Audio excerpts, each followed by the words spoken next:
قابل کیا ہو، پھر یہ اللہ والے اس کے حصے کی دولت اس کے دل میں ڈال دیتے ہیں، اس کے اندر ڈال دیتے ہیں۔ ایسے ہر ایک اس کو کوئی سنبھال نہیں پاتا، ملتا تو کئیوں کو ہے، سنبھالتے وہی ہیں جن پر ہاتھ رکھنے والا کوئی صاحب اجازت اللہ والا اور صاحب نظر ہو، تب جا کے یہ چیز سنبھلتی ہے۔ تو یہ پچھلی آیت سے منسلک تھا جس کو ہم نے کچھ چیزیں مزید اس کی سننے کی سعادت حاصل کی۔ آیت نمبر جو 7 ہے، اس سے متعلق آتا ہے کہ ایک صحابی رسول تھے حضرت اوس، بڑے دولت مند تھے، ان کا انتقال ہوا تو انہوں نے بہت سارا مال چھوڑا، اور ان کی 3 بیٹیاں تھیں اور ایک بیوی تھی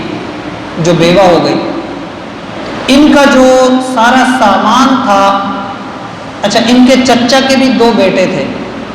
ان کی جو دولت اور وہ ساری چیزیں تھیں نا، وہ ان کے چچا کے بیٹوں کے حق میں چلی گئی، کیونکہ عرب کا پہلے رواج یہی ہوتا تھا، رواج تھا تو اس کے مطابق عمل ہوتا تھا۔ تو جو ان کی بیوی تھی بیوہ، اس نے بھتیجوں سے کہا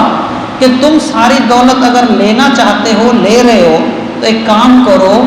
اس کی بیٹیوں سے نکاح تم دونوں کر لو۔ 3 بیٹیاں ہیں تو ایک 2 سے کر لے گا، ایک 1 سے کر لے گا، تو تینوں سے نکاح تم لوگ کر لو،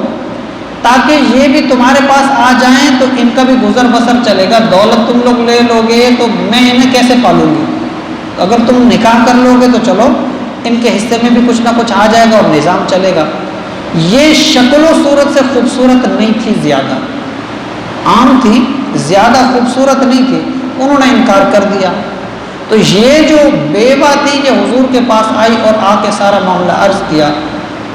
اور اپنی مجبوری کو بتایا کہ بھئی میں دولت ہے نہیں میرے پاس، تو میں کیسے ان کی پرورش کروں گی، میں کیسے سنبھالوں گی، آپ کوئی حل بتائیں۔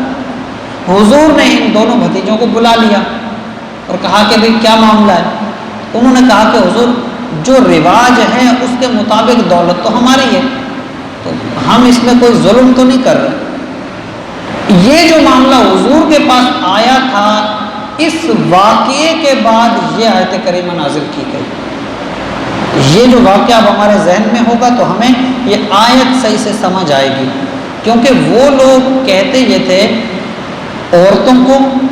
چاہے وہ بیٹیاں ہوں یا بیوہ ہو، عورتوں کو اور نابالغ بچوں کو وراثت کا حصہ نہیں ملتا تھا،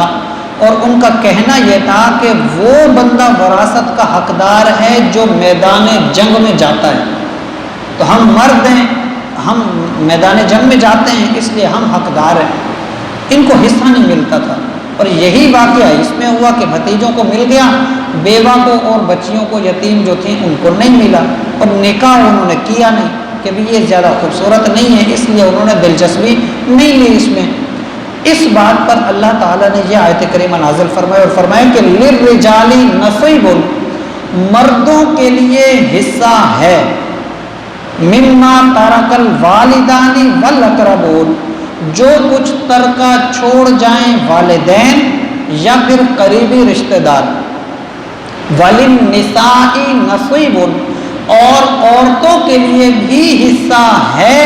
مما ترک الوالدان والاقربون، جو ترکہ چھوڑ جائیں والدین اور قریبی رشتہ دار۔ تو مقصد صرف مرد نہیں، دونوں کے لیے حصہ ہے،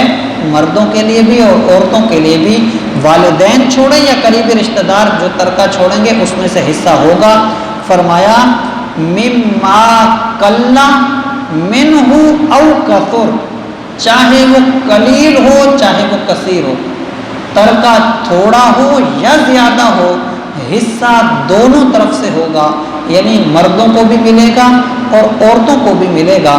نصیبا مفروضا، اور دونوں کا حصہ فرض کیا گیا ہے، مطلب کہ فرض یعنی مقرر کیا ہوا حصہ ملے گا، آپس میں اپنی مرضی سے تقسیم کوئی نہیں کرے گا۔